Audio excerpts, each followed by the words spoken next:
por favor.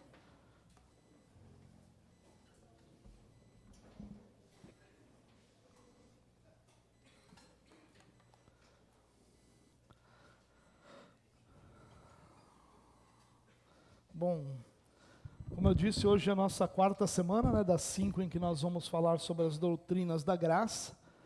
As doutrinas da graça são mais popularmente conhecidas como os 5 pontos do calvinismo.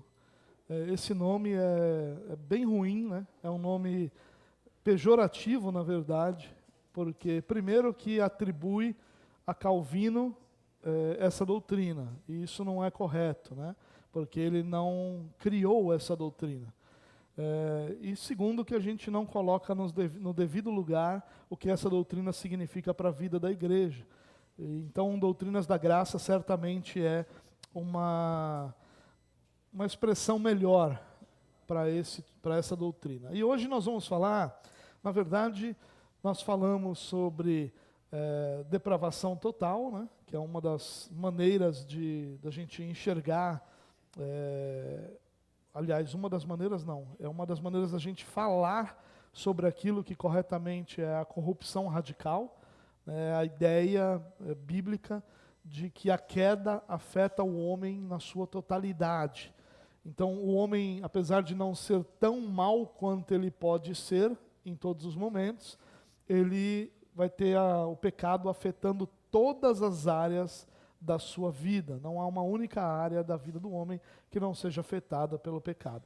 E ao se desenvolver toda essa doutrina, a gente chega hoje nesse quarto momento, ou nesse quarto ponto da doutrina, que é a graça eficaz. Na verdade, o termo mais comum de nós ouvirmos essa doutrina é graça irresistível. Então, quando a gente fala sobre graça irresistível, a gente está falando sobre graça eficaz. Você também vai ouvir vocação eficaz, chamado eficaz. São todas expressões de uma mesma doutrina. O que a graça eficaz vai propor ou vai ensinar? O que essa doutrina vai nos ensinar? Vai nos ensinar a obviedade da salvação. Então, acompanhem comigo.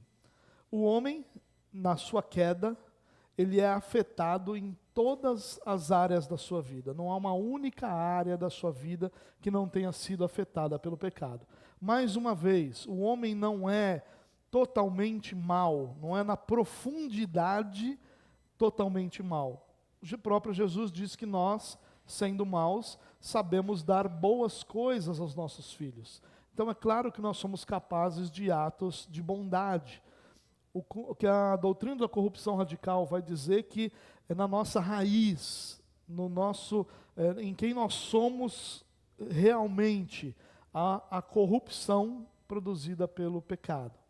Então, o homem está nessa situação. O que Paulo vai falar sobre isso? Que a partir dessa queda, o homem se torna o que Deus vai chamar de espiritualmente morto. No dia que vocês pecarem, vocês certamente morrerão. Então, essa morte acontece na queda. E essa morte atinge todos os homens. Mas olha que interessante, Paulo vai dizer que a partir daí, não há mais ninguém que busca Deus, não há mais ninguém que queira Deus, não há mais ninguém que deseje o Senhor, não há ninguém que entenda o Senhor. Ou seja, o homem ele se torna incapaz, por conta dessa queda, de buscar ao Senhor. E qual é então a solução que Deus estabelece para essa queda? É a eleição incondicional. Deus elege aqueles que Ele deseja que façam parte da sua família, para que essas pessoas sejam então chamadas e, por conta desse chamado, elas possam fazer parte da família. Então Deus elege. E a gente vai falar ali de uma doutrina também bastante polemizada, que é a doutrina da predestinação, onde nós vamos entender que Deus, em sua soberania, escolhe soberanamente e incondicionalmente. Essa ideia de incondicional é que não há nenhuma condição em nós, não há nada em nós que faça com que Deus escolha um e não o outro, ao contrário, isso faz parte da sua soberania. Então talvez o termo eleição soberana coubesse muito bem aqui também. E aí, por conta dessa eleição soberana, o que Deus faz? Envia o seu Filho unigênito para que todo aquele que nele crê não pereça, mas tenha vida eterna. Jesus vem e Jesus, em sua obra, é eficaz para salvar os eleitos. Então, a obra de Jesus, ela não vai salvar a todos, mas ela vai ser eficaz para salvar todos os eleitos. Muito bem, até aí nós já vimos, certo? Não estou perguntando se você entendeu, estou perguntando se a gente já viu, certo? Então, o homem caído, ele vai ser eleito pelo Senhor, que envia Jesus para que eficazmente morra por aqueles que foram eleitos. E aí agora o homem fica na seguinte situação, ele precisa tomar, vamos usar um termo mais popular de hoje, tomar posse dessa salvação. Ele precisa receber essa salvação que já foi completada por Jesus, que Jesus já realizou de forma plena, de forma suficiente, de forma completa. A declaração do Tetelestai está consumado. Então não há mais nada que precisa ser feito para que os eleitos sejam salvos. Muito bem. O que eu preciso fazer agora? Eu preciso crer, depositar minha confiança em Jesus, e eu preciso me arrepender dos meus pecados. Até aí, está todo mundo tranquilo? O homem está em pecado, ele precisa depositar sua confiança na obra salvadora de Jesus. Ele precisa se arrepender dos seus pecados e crer que Jesus é o seu Salvador. Ninguém discutiria sobre isso. Que o homem em pecado precisa de Jesus para ser salvo, precisa crer e precisa se arrepender. Nenhum cristão, seja qual denominação, seja qual vertente teológica for, discutiria isso. Agora a pergunta que fica é, como então o homem chega a Deus? Como o homem então deposita sua fé em Jesus, se ele é incapaz por causa da sua morte espiritual?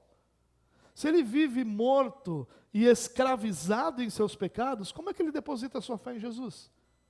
Como é que ele confia em Jesus? Como é que ele se arrepende dos seus pecados, se ele não tem nem consciência da gravidade desses pecados?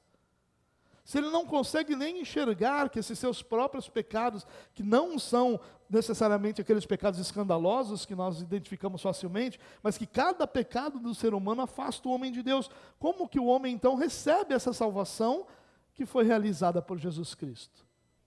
Não recebe, porque o homem sozinho é incapaz de se voltar para Deus. É o que a Bíblia ensina o tempo todo. Se Deus não vai ao resgate do ser humano, o ser humano não se volta para Deus. Todas as oportunidades que o homem tem, ele vai se rebelar contra Deus. Até aquele que é chamado o homem segundo o coração de Deus, se rebela contra Deus, peca contra Deus. Todas as vezes que o povo de Deus prosperou no Antigo Testamento, o povo de Deus faz o quê? Se desvia dos caminhos do Senhor. E aí Deus precisa disciplinar esse povo para que o povo retorne. O homem naturalmente nunca vai buscar o Senhor. E aí há um impasse, porque há uma salvação consumada, há uma salvação realizada, e há um homem incapaz de alcançar essa salvação. Esse é o nosso dilema. É sobre isso que a gente vai tratar essa noite. Eu queria convidar você para a gente ler, então, João, capítulo 3, os 10 primeiros versículos. É um texto bastante conhecido, mas talvez, como muitos textos, nós, como igreja, focamos na coisa errada. Focamos não num ponto que não seja verdadeiro, mas num ponto que é irrelevante para o contexto geral desse texto. Vamos dar uma olhadinha. João, capítulo 3, se você quiser acompanhar comigo na tela, eu estou usando a NVI, como eu sempre faço. E você pode acompanhar aí na sua tradução também, se você preferir, tá? João capítulo 3, o primeiro versículo diz assim: havia um fariseu chamado Nicodemos. Só um detalhe aí, só para deixar claro. Fariseu era membro de uma das seitas, de um dos grupos, de uma maneira mais fácil, de uma das denominações do judaísmo. Eram aqueles que se consideravam mais santos do que os outros, porque suas práticas eram práticas que teoricamente deveriam santificar o homem. Na prática mesmo, o fariseu se tornou sinônimo de hipócrita, porque o fariseu realmente era um hipócrita em sua essência. Então havia um fariseu chamado Nicodemos, uma autoridade entre os judeus. A autoridade entre os judeus aqui vai dizer que ele tinha uma posição de destaque, principalmente sua fala tinha força e importância dentro desse grupo dos fariseus. Ele veio a Jesus à noite e disse, esse à noite aqui talvez seja a expressão que atrapalha a igreja, porque o que a gente ouve de mensagens da pessoa passar 40 minutos explicando por que Nicodemos foi à noite, e é claro que existem razões aqui, mas sejam quais forem essas razões, o diálogo dele com Jesus deveria ser mais importante do que o fato dele ter ido à noite ou de dia. É claro que ele foi à noite por uma série de razões, não é uma razão, mas provavelmente ele foi à noite porque ele não queria ser visto com Jesus naquele primeiro momento. Ele pode ter ido à noite simplesmente porque tinham menos pessoas para acessar Jesus ali, ao contrário da multidão durante o dia. Ele pode ter ido à noite simplesmente porque era o horário que ele pensou nisso e falou, não vou deixar para amanhã. Pode ter sido, e pode ter sido outras coisas também, não importa que ele foi à noite, né? Pode ter sido covarde ou não. Você já parou para pensar que ele pode simplesmente ter pensado naquilo e dito, não, eu preciso resolver isso agora, e vou agora a Jesus? Não sei. Nós não sabemos de verdade o que realmente é. Claro que toda a construção do texto sempre leva a um entendimento melhor do que é, porém, não é esse o foco do texto. O foco do texto é o diálogo. Olha o que ele diz para Jesus. Mestre, sabemos que ensinas da parte de Deus, pois ninguém pode realizar os sinais miraculosos que estás fazendo se Deus não estiver com ele. O que ele faz é simplesmente uma apresentação do que ele pensa sobre Jesus. Mas eu já estou explicando um texto que eu deveria estar lendo. Então vamos continuar lendo, que o texto diz assim, em resposta, Jesus declarou, digo-lhe a verdade, ninguém pode ver o reino de Deus se não nascer de novo. Perguntou Nicodemos, como alguém pode nascer sendo velho? É claro que não pode entrar pela segunda vez no ventre da sua mãe e renascer.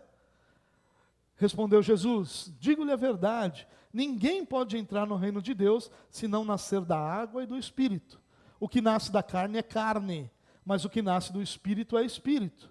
Não se surpreenda pelo fato de eu ter dito, é necessário que vocês nasçam de novo. O vento sopra onde quer, você o escuta, mas não pode dizer de onde vem nem para onde vai. Assim acontece com todos os nascidos do Espírito. E aí, perguntou Nicodemos, como pode ser isso? E Jesus responde a ele, você é mestre em Israel e não entende essas coisas? Claro que Jesus vai continuar desenvolvendo a ideia aqui, explicando todo o restante, mas a gente vai ficar até aí, porque o nosso foco é trabalhar essa pergunta. Como pode um homem caído alcançar uma salvação realizada, sendo que há um abismo entre o homem e Deus por conta do pecado? Queridos, vamos dar uma olhadinha nesse texto, só para a gente não se perder na ideia. Ele diz para Jesus assim, mestre, se essa afirmação era real, ou se ele está dizendo aquilo que Jesus queria ouvir, existem discussões, mas há nesse homem que é uma autoridade, e provavelmente por isso que João vai apresentá-lo como uma autoridade, ele está aqui numa posição de ouvir a Jesus. Não que ele aceite tudo que Jesus diga, mas ele está numa posição honesta e sincera, buscando ali um diálogo com Jesus. E ele diz, mestre, e aí ele vai dizer que ele reconhece que ele vem da parte de Deus. Por quê? Por causa dos sinais. O Antigo Testamento deixa muito claro que o Messias, ou o Cristo, o enviado de Deus, o ungido de Deus, faria sinais que nenhum outro homem fez, que é o caso de Jesus. Essa seria uma das formas de se identificar que Jesus era um ungido e enviado de Deus. E o que Nicodemos está dizendo é exatamente isso, mestre. Eu vejo sinais, e esses sinais não são feitos por qualquer homem, exceto por alguém que vem da parte de Deus.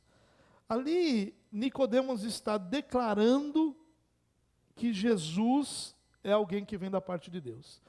Que profundidade tem isso? Talvez não fique muito claro aqui, se é uma uma ideia de, não, eu estou me submetendo, o Senhor é o Messias, eu estou crendo, ou se é realmente só uma constatação que Nicodemos vai fazer para iniciar esse diálogo, mostrando para Jesus que ele não está ali como alguém se opondo, mas reconhecendo a autoridade, ou no mínimo reconhecendo os sinais que vêm de Jesus. Agora olha que interessante, qual é a resposta de Jesus para o que Nicodemos falou? Digo-lhe a verdade, ou em algumas traduções, é bonito, né? Em verdade vos digo. Ninguém pode ver o reino de Deus se não nascer de novo. Talvez essa frase aqui, irmãos, nos permitisse ficar um ano falando sobre o que Deus faz para salvar o homem. O que Jesus está dizendo aqui, ninguém pode ver o reino de Deus, não pode perceber, não pode identificar, não pode enxergar o reino de Deus sem que primeiro nasça de novo. Então qualquer ideia de que eu creio para nascer de novo está errada. Porque Jesus diz ao contrário. Primeiro eu tenho que nascer de novo para que então eu possa crer. Porque o crer nada mais é do que a expressão de ver o reino de Deus. Nada mais é do que a consequência de ver o reino de Deus. De entender o reino de Deus, de identificar o reino de Deus. E quando eu faço isso, então, enxergando esse reino de Deus, percebendo o reino de Deus, eu vou crer. Só que, naturalmente, nenhum homem enxerga, nenhum homem vê o reino de Deus. Ele só pode ver o reino de Deus quando ele nasce de novo. Então, na ordem da salvação, ainda que essas coisas aconteçam simultaneamente, uma maneira de identificar o processo todo, a ordem da salvação, nós vamos entender que o nascer de novo acontece antes do crer. Por isso que a Bíblia vai dizer que o crer é dom de Deus. Em que sentido que é dom de Deus? Em que sentido o crer é dado ao homem? No sentido de que o homem, quando nasce de novo, a sua morte espiritual, ela não existe mais. Agora ele está espiritualmente vivo. E agora ele pode enxergar as coisas de Deus. Agora ele pode perceber as coisas de Deus. Agora ele pode saber que existe Deus e que Deus fez uma obra de salvação por si. E ele pode crer nessa obra, porque agora ele a entende. Por isso que Paulo vai dizer que a salvação é loucura para os que vão perecendo. Porque toda a teologia da cruz é loucura. Que coisa mais louca um homem judeu pregado numa cruz ser o salvador da humanidade. Não tem o menor sentido para aqueles que não tiveram seus olhos abertos para enxergar a grandeza dessa salvação. Não faz sentido. Então, primeiro o homem precisa crer, para que depois, primeiro o homem precisa nascer de novo, para que depois ele possa crer e se arrepender dos seus pecados. Ele possa crer em Jesus como Senhor da sua vida, como Salvador da sua vida, e crer que os seus pecados são uma ofensa a Deus e se arrepender deles. Há a necessidade de nascer de novo. Por isso, irmãos, eu tenho falado isso várias vezes, por isso existem tantas religiões por aí. Porque elas são uma resposta de homens que não enxergam o reino de Deus para aquilo que eles gostariam que fosse o reino de Deus e para aquilo que eles gostariam que fosse o Deus ao qual eles se submetem. É uma resposta do que não enxerga, é o cego criando uma maneira de outros cegos estarem satisfeitos com sua espiritualidade. Só enxerga o reino de Deus quem nasceu de novo. E aí Nicodemos, ele vai ser literalista aqui. Ele vai dizer, aliás, como grande parte ali dos fariseus, ele vai ser literalista. Ele vai dizer, como pode alguém nascer sendo velho? É claro que não pode entrar pela segunda vez no ventre de sua mãe e renascer. Então, Nicodemos vai constatar o óbvio, não dá para nascer de novo fisicamente. E Jesus vai replicar dizendo assim, Digo-lhe a verdade. Ninguém pode entrar no reino de Deus se não nascer da água e do Espírito. Então, o ver o reino de Deus, aqui agora, é substituído por entrar no reino de Deus, por fazer parte. Não só identificar, mas fazer parte. E ao fazer parte do reino de Deus, ele está dizendo, ninguém pode entrar no reino de Deus se não nascer da água e do Espírito.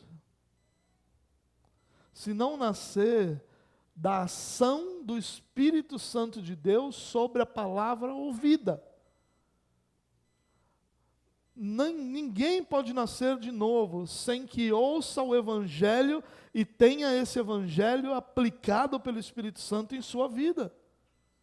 Ninguém pode nascer de novo, exceto aquele que ouve a palavra que produz fé. Produz fé por quê? Porque essa palavra, sobre a ação do Espírito Santo, produz um novo nascimento na vida das pessoas.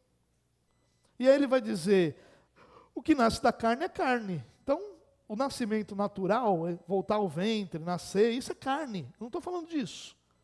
Jesus diz, o que nasce do Espírito é Espírito. E aí Jesus diz aqui, esse nascimento, novo nascimento que eu estou explicando a você, Nicodemos, é um nascimento espiritual. É a morte espiritual que aconteceu no Éden e atingiu toda a humanidade, sendo desfeita, refeita.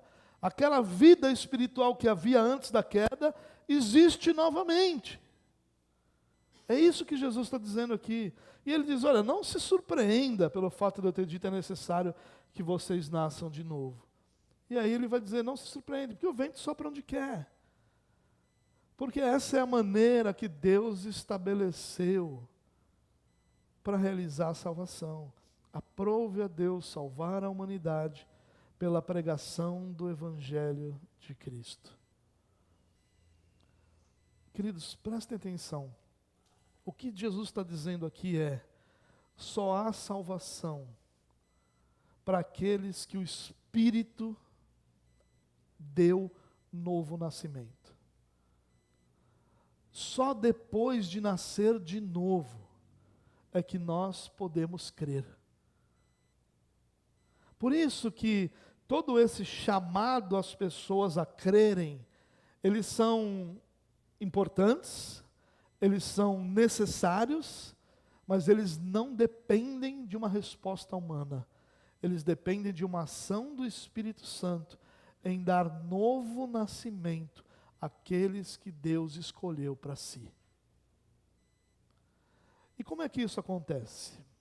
Talvez você pense assim, bom, todos aqueles que Deus escolheu já têm um coração previamente moldado e trabalhado e por isso vão crer.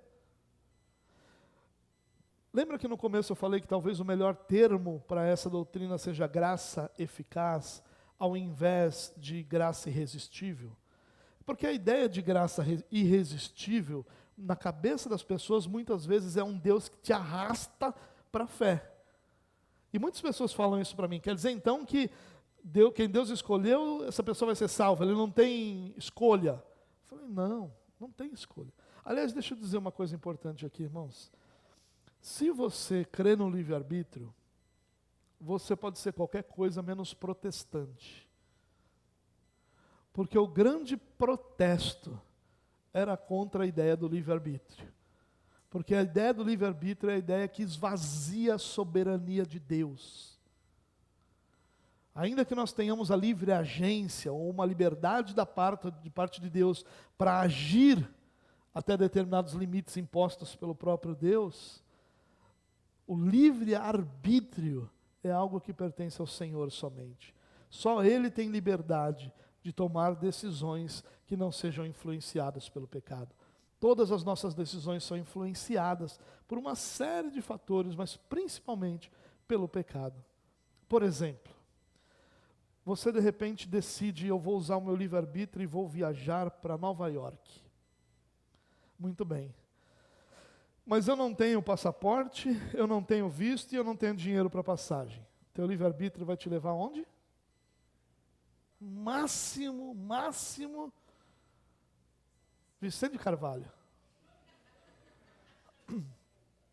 Né? Foi um pouquinho mais longe de Carapicuíba, Osasco, assim, um lugar.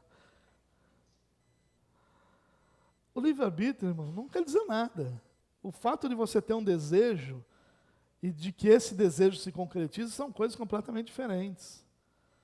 Então essa ideia é uma ideia muito ruim. E, na verdade, de todos os livros que Martinho Lutero escreveu, o que ele tinha mais carinho é esse que no Brasil, infelizmente de forma reduzida, é publicado como Nascido Escravo, pela editora Fiel, onde ele vai responder a Erasmo sobre o livre-arbítrio, onde ele vai discutir sobre o livre-arbítrio com os teólogos católicos da época. Mas olha só, voltando aqui ao nosso texto, o que Jesus está nos dizendo é: o homem precisa nascer de novo. Se não nascer de novo, ele não consegue crer. Então, o que essa graça irresistível faz? Ela arrasta o homem? Não. Ela faz com que nenhum ser humano possa resistir à graça de Deus? Claro que não. Todos nós resistimos à graça de Deus. Não resistimos? Essa é a natureza humana. A natureza humana, ela é uma natureza de resistir à graça de Deus. Todos nós olhamos para a natureza e dizemos que coisa bonita, coisa bela que Deus fez, mas essa natureza é incapaz de nos fazer nos submeter a Deus. Por mais bela que ela seja, por mais que você tenha consciência que Deus criou, ela não te leva automaticamente a uma submissão total ao Senhor. A gente resiste à graça de Deus. Todo ser humano natural resiste à graça de Deus. E o que Deus faz? Deus vence essa resistência. Como? Te convencendo que Ele é melhor? Dizendo para você assim: dê uma chance para mim, eu vou provar para você que eu sou melhor do que uma vida sem mim? Claro que não. Como é que Ele vence a nossa resistência? Ele nos faz nascer de novo.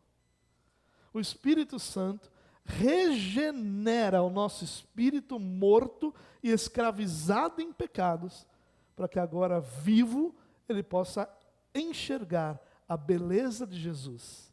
E aí Jesus não nos precisa arrastar para si, nós queremos voluntariamente correr para Ele, porque agora os nossos olhos veem o reino de Deus. Agora os nossos olhos veem a beleza de Cristo Jesus. Agora os nossos olhos veem a beleza da salvação que Cristo proporcionou para cada um de nós. A graça irresistível, ela é irresistível porque ela abre os nossos olhos para a verdade.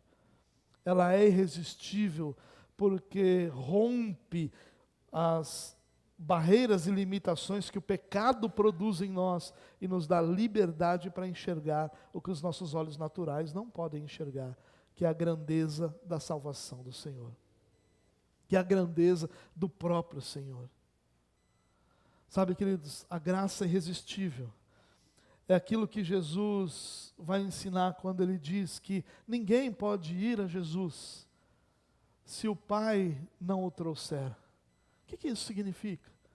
Que se Deus não produzir o novo nascimento em alguém, ninguém vai a Jesus. Ninguém. Antes do ser humano ser regenerado, o ser humano não pode ir a Jesus, ele não vai. O ser humano tem capacidade de ir a uma falsificação, mas ele nunca irá a Jesus em fé, em arrependimento, em verdade, porque ele é incapaz disso. Essa doutrina, irmãos, ela nos humilha, mas ela também, ao mesmo tempo, nos liberta, porque ela não mais faz com que eu considere que há algo em mim que atraiu ao Senhor. Eu olho para a minha salvação e percebo que a salvação foi o Senhor quem realizou, do início ao fim. Foi o Senhor quem me escolheu, foi o Senhor que enviou seu Filho unigênito, foi o Senhor que aceitou a justiça de Cristo como satisfatória para todos aqueles que Ele elegeu, foi o Espírito do Senhor que me deu novo nascimento, e me permitiu crer em Jesus. Isso é dado, é um dom, dado o dom de crer, para que eu pudesse crer e também me arrepender dos meus pecados. E é o Senhor que me sustenta todos os dias até que Ele complete a boa obra que Ele começou em mim. Olha que beleza, irmãos. Olha que beleza há nessas palavras. Tem um texto que muito fala ao meu coração, que é um texto de Atos capítulo 4, que vai falar de Lígia. É um texto muito interessante, que diz assim, ó. Aliás, não é Atos capítulo 4, né? Que vai falar que o Senhor abriu o coração, abriu o entendimento de Lígia. Você já imaginou que coisa bela isso? Lígia estava ouvindo os apóstolos falarem, os homens de Deus ensinarem, e de repente, o Senhor abre o coração de Lígia, para que então ela possa crer. Como é belo esse texto, irmãos. Que paz há no coração daquele que está satisfeito com o fato de que Deus o chamou para si. Mesmo não existindo nada em mim que atraísse o Senhor, que me desse qualquer tipo de mérito para diante do Senhor, eu ser salvo. Nem que dependesse de qualquer ação minha, mas o Senhor, porque ao Senhor pertence a salvação. E como a salvação pertence ao Senhor, graciosamente Ele a concede a todos aqueles que Ele escolheu para fazerem parte da sua família. A graça do Senhor é irresistível, porque ela nos faz nascer de novo. Se torna irresistível, porque com o novo nascimento, os meus olhos agora veem ao Senhor, veem sua beleza. Os meus olhos que antes eram olhos que só enxergavam no Senhor um inimigo, porque é isso que a palavra de Deus diz, que nós éramos inimigos do Senhor. Agora, os meus olhos veem a beleza da salvação que o Senhor conquistou por nós. Ah, irmãos, como é bela a doutrina que nos ensina que não somos nós, que não é nossa força, que não são os nossos méritos, que não foi nem mesmo a nossa decisão que nos trouxe ao Senhor, mas que foi o Senhor, e o Senhor somente, que nos salvou da escolha até o momento em que nós fomos eficazmente chamados, e que continua a nos sustentar por todos os dias, até que Ele consume toda a sua obra.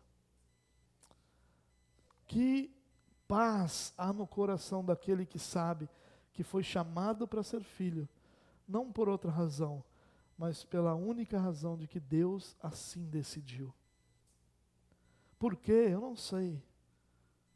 Não sei se um dia nós saberemos. Paulo nos dá a entender que ele cria que Deus usava algo como o fato da pessoa ser muito pecadora para ter sido chamada.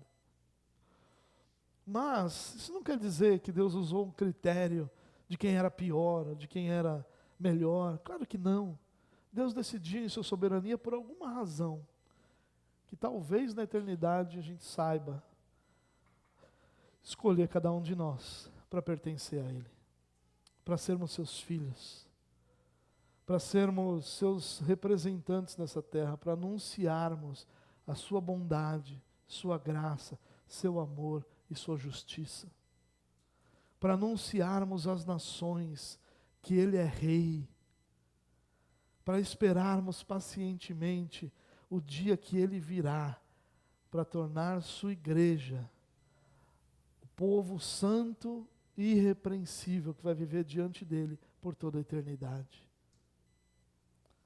Que beleza há nessa salvação, que não levou em conta a nossa incapacidade, a nossa limitação, nem os nossos pecados. Que beleza há num Deus que nos amou quando nós éramos ainda pecadores, quando não havia beleza alguma na igreja de Cristo. Ao contrário, ela era formada só por inimigos de Deus. Deus nos amou. O chamado é eficaz. a vocação é eficaz, a graça é irresistível, porque Deus se sobrepõe a tudo que há em nós que nos afaste de Deus, para nos aproximar dele. E sabem, mais do que isso, irmãos, como uma última aplicação, essa doutrina ela é libertadora. Porque agora eu posso pregar o Evangelho com toda a certeza e coragem que todos aqueles que Deus desejar salvar, o Espírito Santo vai fazer nascer de novo, para que eles também vejam a beleza da graça de Cristo.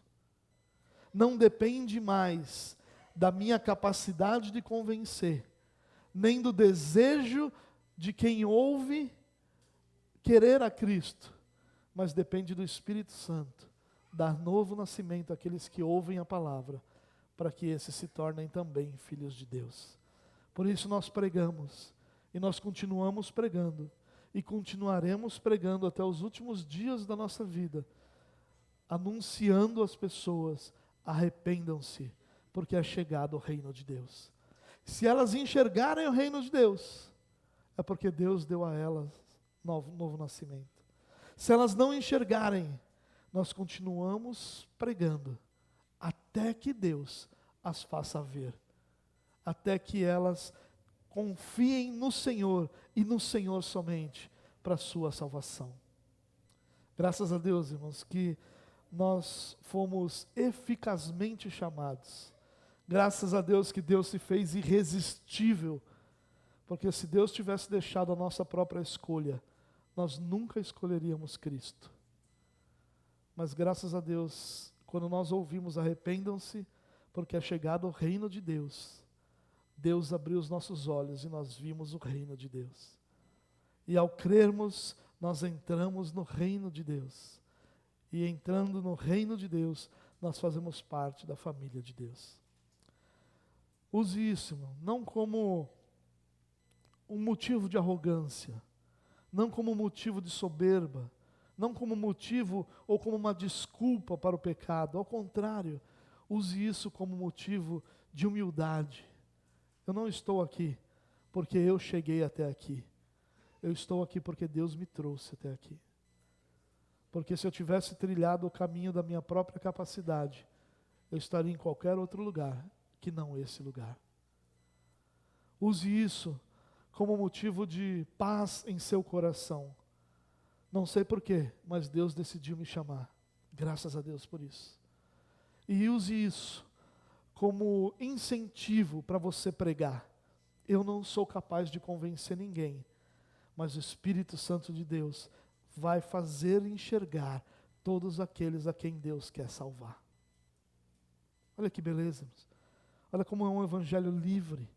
Não livre para pecar, não livre para fazer aquilo que desagrada a Deus, mas livre para confiar no Senhor e no Senhor somente. Livre das amarras de rituais, livres das amarras de palavras humanas, livres de todas as amarras religiosas, porque confiamos em Cristo e em Cristo somente. E Ele é suficiente para a nossa salvação. Lembre-se sempre da última palavra na cruz. Aliás, de uma das últimas palavras na cruz. Tetelestai. Está consumado. Nós fomos salvos e permanecemos salvos pela graça de Deus e pregamos para que outros também experimentem dessa salvação. E se eles não creem, não é porque nós somos mais inteligentes, somos mais espertos ou mais santos. É porque ainda não é o tempo de Deus chamá-los. Caso seja o desejo de Deus chamá-los.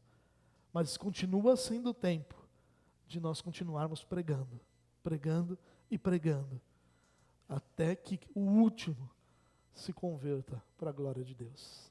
Amém? Pai, nós te louvamos. Te louvamos por tão grande e maravilhosa salvação.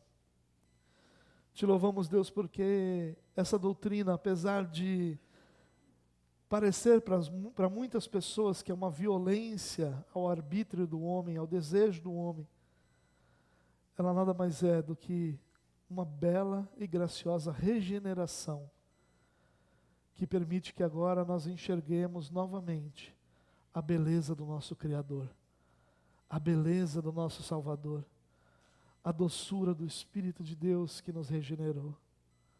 Ah, Pai, louvado seja o Senhor, o nosso Deus, louvado seja o nosso Salvador Jesus Cristo, louvado seja o Espírito que aplicou em nós a salvação por Ele conquistada. Ajuda-nos, Deus, a viver em paz com essa doutrina.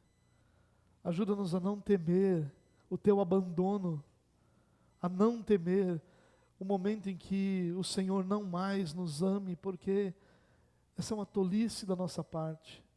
Em tudo que o Senhor fez, o Senhor soberanamente governou e continua soberanamente governando sobre todos nós, por todos os dias da nossa vida. Por isso, dá-nos ousadia e coragem para anunciarmos o Teu Evangelho e fé para que nós possamos confiar na ação do Teu Espírito sobre cada um daqueles que ouvem a Tua palavra, para a glória de Deus. Amém. Amém. Amém.